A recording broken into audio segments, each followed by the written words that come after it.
Hello, we were discussing non-dimensional measures for quantities other than displacement. We looked at what we called multidimensional or multi-axial stiffness, that is stiffness in along the 3 axes and then rotational stiffness about the 3 axes, 3 orthogonal axes, also cross axial stiffness.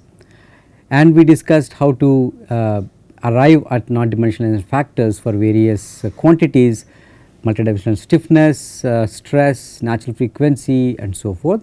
Today we will continue that lecture, that was 47, now this is 48, but a continuation in the same presentation file that you will have with it. So, let us briefly review what we talked about in the last lecture and then move on to today's part. So, our idea is to have this non-dimensionalization for other elastic responses other than displacements and geometric advantage and mechanical advantage that we had talked about. So, this is the map that we are familiar with, kinetoelastostatic map. Now, it becomes kinetoelastic map because we extended that approach. These are all the slides we discussed in the last lecture. So, it is all from this thesis of Jagdish Pratap Singh, who worked out a method to non-dimensionalize stiffness, maximum stress, natural frequency, modal amplitude or modal magnitude as we had called. Buckling load is not in this lecture, but it can be done for that as well, other than displacements, geometric advantage, mechanical advantage, which we had discussed in the previous lectures. So, we considered this elastic pair and talked about this multi-axial stiffness, where Kxx would be for the stiffness along the x axis. If there is a force applied along the x axis, how much displacement do you get, and then when you apply force along the x axis, you would also get displacement along the y axis, z axis, probably rotation about x axis, y axis and z axis as well. So, that is why we have all these stiffnesses. This is the translation part and this is the rotation part and this is the coupling part between rotation and translation. Within that, this subset is the coupling among the 3 translation axes, this will be coupling among the 3 rotational axes and so forth. So, we can derive all of these and draw this non-dimensional maps. For all of these, we want to find the non-dimensionalization factor, which we discussed a procedure for it. So, we construct this dimensional matrix taking into account the quantities with which we want to arrive at the non-dimensionalization factor or non-dimensional quantity. So, we had this thing where x are the exponents in those quantities, because you had number of quantities, you have to raise each of them to a power and we have to find that exponent or the power. So, that when you put them in a combination, we will get a non-dimensional number. So, this is the equation that we need to solve with that non-dimensional thing A, and then B will be the dimensions of the quantity. So, there is a particular solution which we called xp, and then in this particular case it was rank deficient by 2. So, there are 2 null space vectors. In general, there will be as many as the rank deficiency. These are the null space vectors that we have. By taking different values of this alpha 1, alpha 2, after finding xp, we can generate a number of non-dimensional factors. Which one of them works? We have to try and then see which of them leads to a unique curve when you draw this kinetoelastic map. So, for finding xp, we had this procedure which is to pre-multiply by A transpose and k equal to A transpose A, u equal to A transpose B. We solve this optimization problem, which is one way of solving Ax equal to B in this case, and we found that solution for it xp. For this particular example we had done, and xp turned out to be a value that is given here. It is I think 0.5 and 0.5. So, xp was 0.5, 0.5. Once you get xp, if you want to find alpha 1 and alpha 2, in this particular case we said that if you were to take this alpha 1 and this alpha 2, we get a non-dimensional quantity or factor which is f by L. If you take different set of values, you will get Ea by L. How do you get that? Because you have to take lot of different values, but how do we know these particular values? For that we understand that the null space vectors are orthogonal to one another. Here we have 2, they both are orthogonal to each other. If I want to find alpha 1, I need to take this xp the other side. So, I have x minus xp, these are the vectors. Okay. Then I have alpha 1, and of course, we had alpha 1 times n 1, alpha 2 times n 2. If you multiply by n 1, okay. So, if I multiply by n 1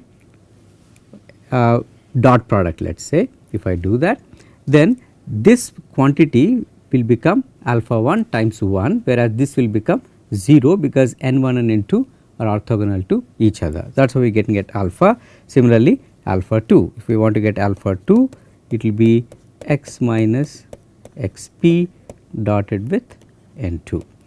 n 1 and 2 are unit vectors, that is how usual null space vectors come about. Then if you make unit vector, that becomes 1 and you get these quantities. But how do you guess what is alpha, what is n 1 this x is? That is probably with your intuition. So, there are many ways you can combine the quantity that you have into a non-dimensional factor. There are lots of solutions. Alpha 1, alpha 2, you can take any pair of numbers. So, you have 2 infinity of solutions, but you take based on your intuition and then find alphas if you want. So, this procedure only to tell you that there is systematic procedure, but that systematic nature of the procedure stops at the point where you need to guess the values of alpha 1, alpha 2. You have the freedom, you get a lot of quantities, but the one that you take, maybe the best thing is to go by linear analysis. Something analytical should be there to get this non-dimensionalization. You guess them and find them, and then you plot all these quantities. This is a procedure that we had described in the last lecture.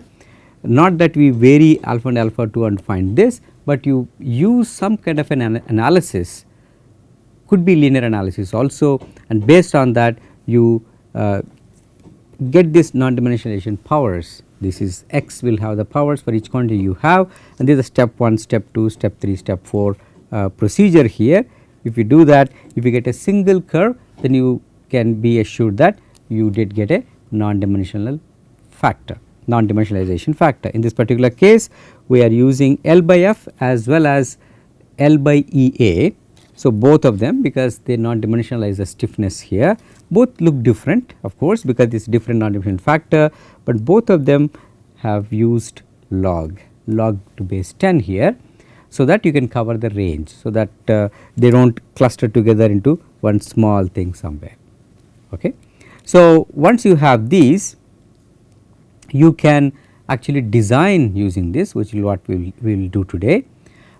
So, if you want to take translational and cross axial translational, then you have two factors what we just did, k L by F, k L by E A. In terms of units they match, dimensions they match, and physical quantity also they match. L by F is simply if you apply some force, you get some displacement, and displacement can be related to the characteristic length. Here we have put length, and then E A by L is axial stiffness. We can take that. If you want, you can take bending stiffness also. So, whichever you feel like, you can do that, and then see that you get a single curve as you plot that non-dimensional quantity, in this case stiffness, versus eta, that is Fs square by EBD. Similarly, you can do this for cross axial rotational to rotational. So, you have k theta x, k theta y, and so forth. Here it would have covered all k x x, x y, x z, all of that. Here you have theta x, theta y, and all those 6 combinations that we have here. 3 linear, that is the rotation to itself, not linear, rotation to itself, the cross axial rotations, one rotation to another rotation.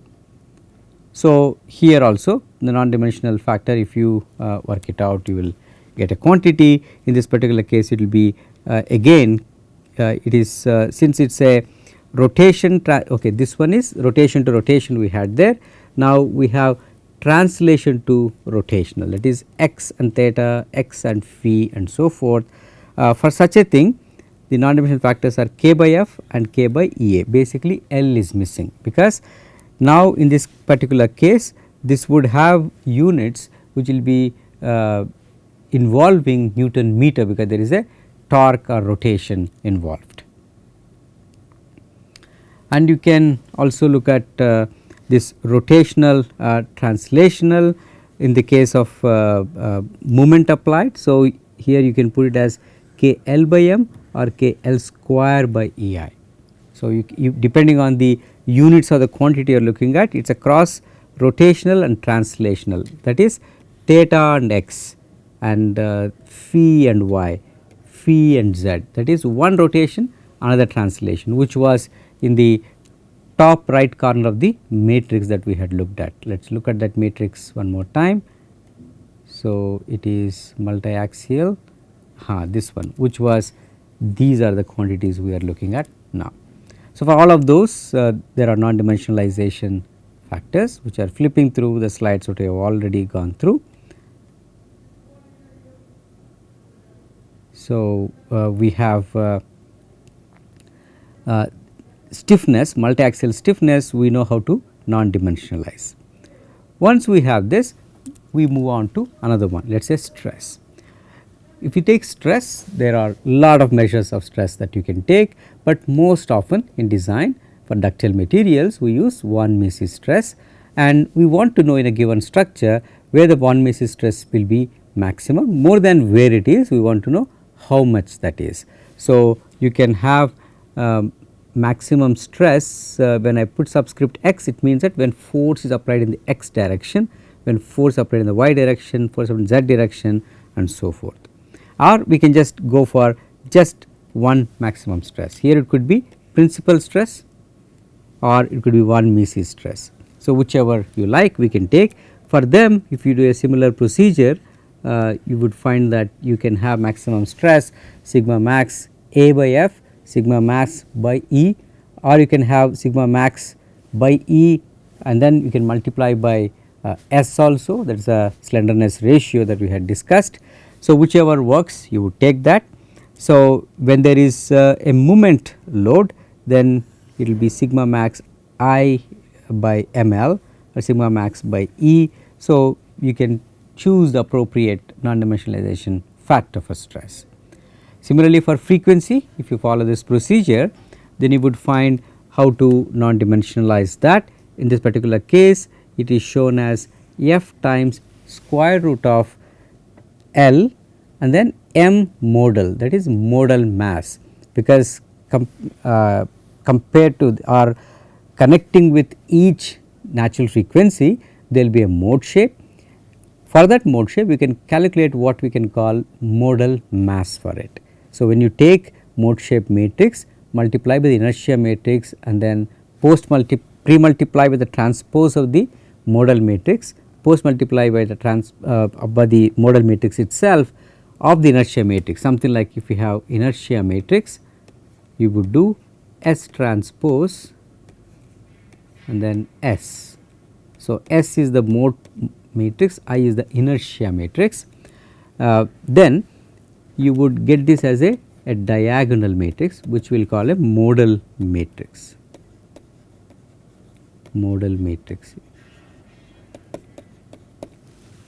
and this S is the modal mass matrix, let us call that modal mass matrix. S is the modal matrix itself, that will its columns will be mode shapes of the structure. So, you do S transpose IS, or sometimes we denote it also M for inertia matrix, that will be the modal mass matrix. You take the corresponding mass for that frequency, because there will be first one, second one, third one and so forth. You do the first frequency you are taking, take the first modal mass, divide by F, or it could be Lm by EA square root, and when there is a moment load it will be L square m modal mass by m square root of that times frequency and so forth, L cube by EI, and there are different non-dimensionalized quantities that you can compute for natural frequency also. So, for any quantity that is given, it seems possible that we can get a proper non-dimensional factor, so that we get a single curve for that response when you plot it against the eta. That is our primary non-dimensional factor. Here it is done for frequency, that is square root of m modal L by f, and same thing with square root of ml by Ea times f here. Again there is a log scale here, how frequency changes. By looking at them, we can estimate what happens when I increase the force, that the frequency increase or decrease, we can find all that here. But it again depends on what kind of a non-dimensionalization factor you have used. And it will be convenient for us for every compliant mechanism, in this case an elastic pair or compliant suspension, we can plot with whatever non-dimensional factor that we want. Here there is kxx, there is kyy. If you want cross axis stiffness, if you plot it for the same non-dimensional number, we can see how the things change and how the magnitude also changes. If you see, all these are 0.3, 0.28 positive value, these are negative values. Remember, they are log. Negative means that it 10 power minus that. So, for example, if I take a point here, if it is minus 3.45, it is actually 10 raised to minus 3.45, whereas if I take a point here which is actually constant here, it is 0.22, 10 raised to 0.22. Clearly, this in this case is much lower than this, the non-dimensional stiffness. So, it will be very flexible in the y direction, very stiff in the x direction. If I call this y and I call this x axis, x is very stiff as we can see, because it is fixed here, all these points are fixed. So, it will be very stiff to move in the x direction, but very flexible to move in the y direction. We can assess the magnitudes also using these maps.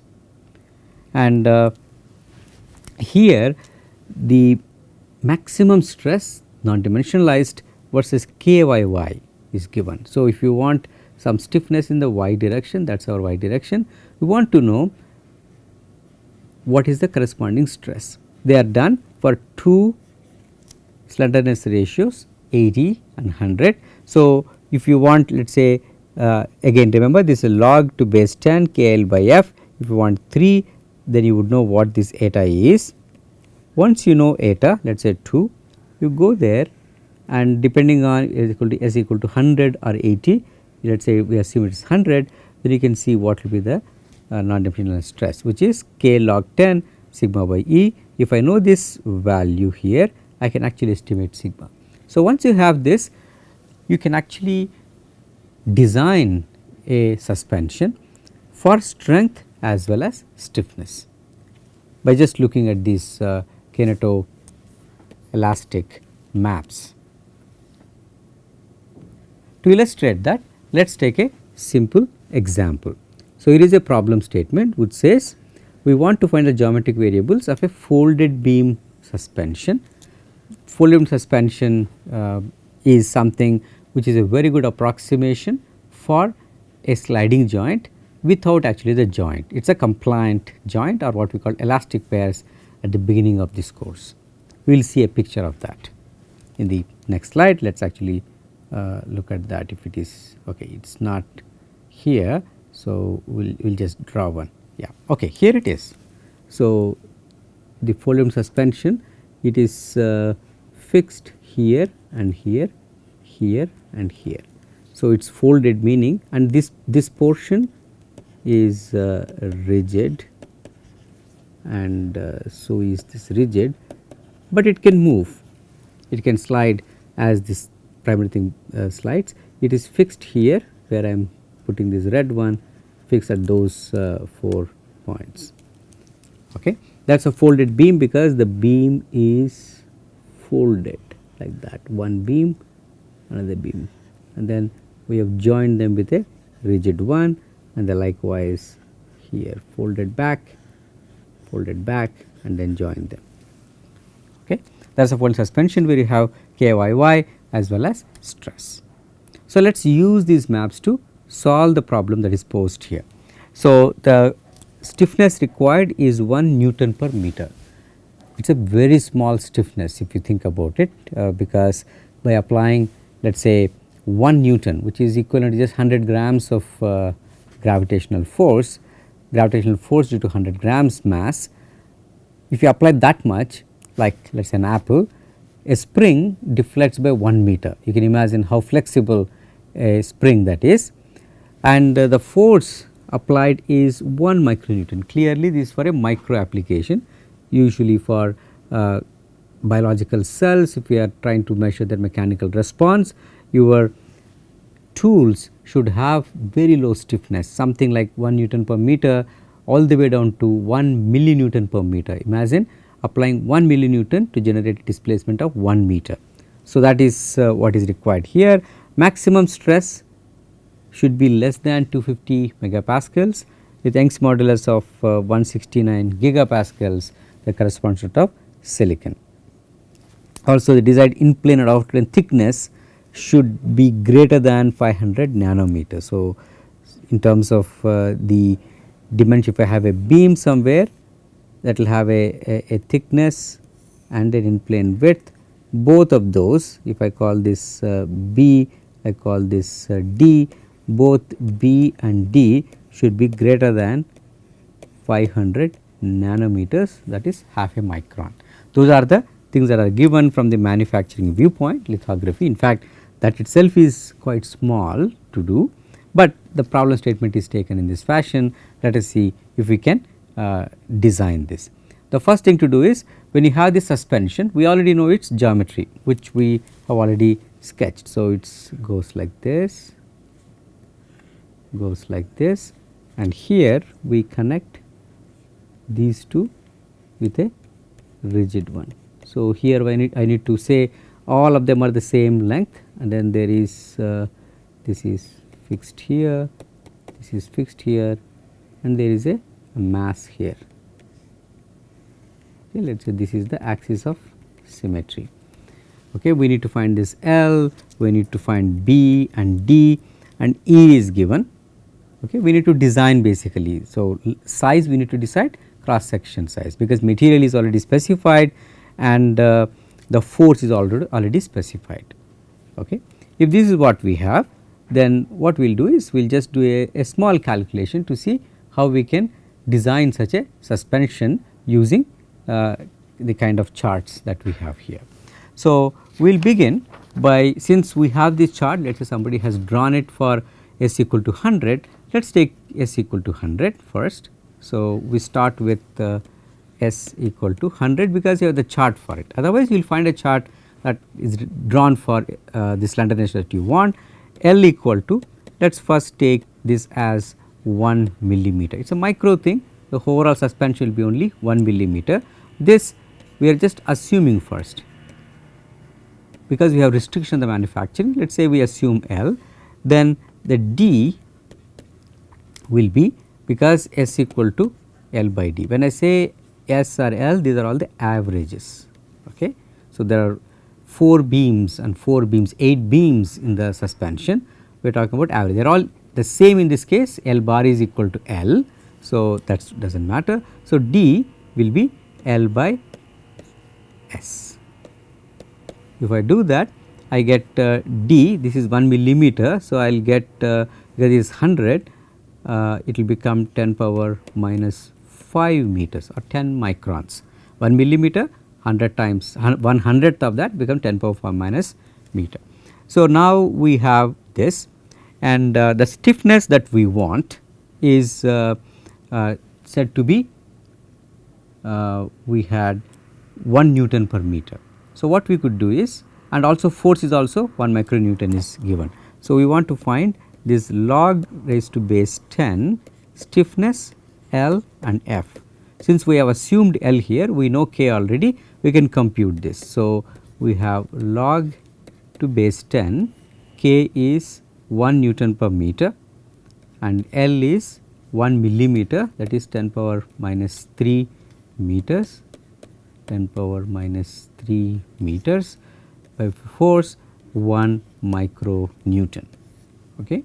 Then that will be 3, because 10 power minus 6 goes upstairs, become 10,000, 1000, log 1000 to base 10 is 3. Now, corresponding to 3, we have to find the eta value. So, we go back to this thing, the 3, okay, I happen to take 3 already, correspond to 3, if you take, this is 10 power minus 3 is there, 2 into 10 power minus 3. So, eta value that we have is corresponding to this, we get an eta which is 2 into 10 power minus 3 or 0.002. So, once we have this, since we already know the force F here, we can actually calculate B. Eta is F s square by EBD is what we have. In this particular case, the D we already have because we assumed S and L. So, I can get from here B is equal to F s square by eta E and D. We know everything now because F was given, E is given and S we assumed, and hence since we assumed L we got D also, eta we got from the chart. If you put this, then B turns out to be, if you do the calculation here, which I will just write and you can work it out. So, F is 10 power minus 6 newtons, S is 100 square divided by eta which we got 2 into 10 power minus 3 or 0.002, E is 169 10 power 9, that is gigapascals. So, pascals 10 power 9 pascals, and then we have D which we have already determined, which is 10 power minus 5. If we do all this, we should get a number, if my arithmetic is right, you will get a number that is 2.96 microns, which is a reasonable thing. If 2.9 say about 3 microns, one can make this using lithography, we get the B. So, let us say now we made sure that D and B according to the problem statement, they should be more than half a micron, they are indeed more, but if you want we can change this. Let us say 2.96 is too small for your process. So, fabrication sometimes microfabrication, some labs want to be more conservative and say I want to make 5 microns as the width. So, in which case this does not work, then you should change either the size a little bit or go for a different S. In this particular thing we had drawn the curves for S equal to 80 and 100, you can try 80 and then see what happens, or change this size and find out. Before that we should also look at what happens to the stress. So, we go back to this chart that we have. Now that we know this eta, so we go to this eta and then find out what this is. In this case minus 5 something is there. So, again this is a log. So, we have log to base 10 sigma by E is, I will say minus 4.5, maybe let us say 4.9, minus 4.9. Okay. So, based on this I can say log to base 10 sigma, I think sigma by E, what did we put? Yeah, it was just sigma by E in this case, sigma by E is minus 4.9. So, once I get this, from here I can get sigma here is maximum stress, that gives you already. So, you can find out sigma max as 10 raised to minus 0.49 into E, which is 169 gigapascals. So, you will get some stress and you have to make sure that that is less than what was given, which was 267 something. Okay. This 10 raised to minus 5 we can take, this will have 10 power 9. So, we seem to be okay here because this is 10 raised to minus 5, let us take, this is 169 10 power 9, overall you get if you do this you will get 169 into 10 power 4 or rather 1.69 megapascals, much less than what was taken. So, very quickly if we have the charts you can actually design suspension. So, if you want to make it smaller, bigger, you can see what will be the stress. You do not have to financial meta analysis, everything is here. Also note that this maximum stress that we are showing here is a function of eta, meaning that as you apply force on the mass, its stress is changing. So, when you initially when you do it, when apply force you will get something, but if you put more force the stress is going to change. How it changes is also given here. If it is natural frequency, the loaded structure natural frequency is shown to you. So, that actually is a lot of calculation. You have to first apply the load and then on that you have to do modal analysis to get the frequency. If you do this for stress, okay, it is not so much, but for the case of natural frequency you have to redo modal analysis and get that. When you have these maps, it is easy to calculate. That is how this method works. So, just to summarize, we have kinetoelastic maps now. They are not static, they are also done for dynamic cases, meaning frequency and other measures, modal mass. They can be drawn for any performance measure. We discussed a systematic procedure and trying to get this, and then we described this procedure and we also illustrate an example to show how this method works. It is very simple because once somebody creates these maps, creating maps itself is not a whole lot of work, because just have to do it for a few parameters, that is for some designs that you have to get and then draw these things. You have to vary S, that is the only thing, for different slenderness ratios. Once you have it, you can do it for stiffness and strength, that is maximum stress, and any other measure, and you can easily design the mechanism. So, for further reading, there is this master's thesis, another master's thesis, and there is a paper to read about the details. In the next lectures, we will look at different design techniques. This is a fourth design technique that we are concluding, which is using these non-dimensional maps. We will look at few more design techniques in the next week's lectures. Thank you.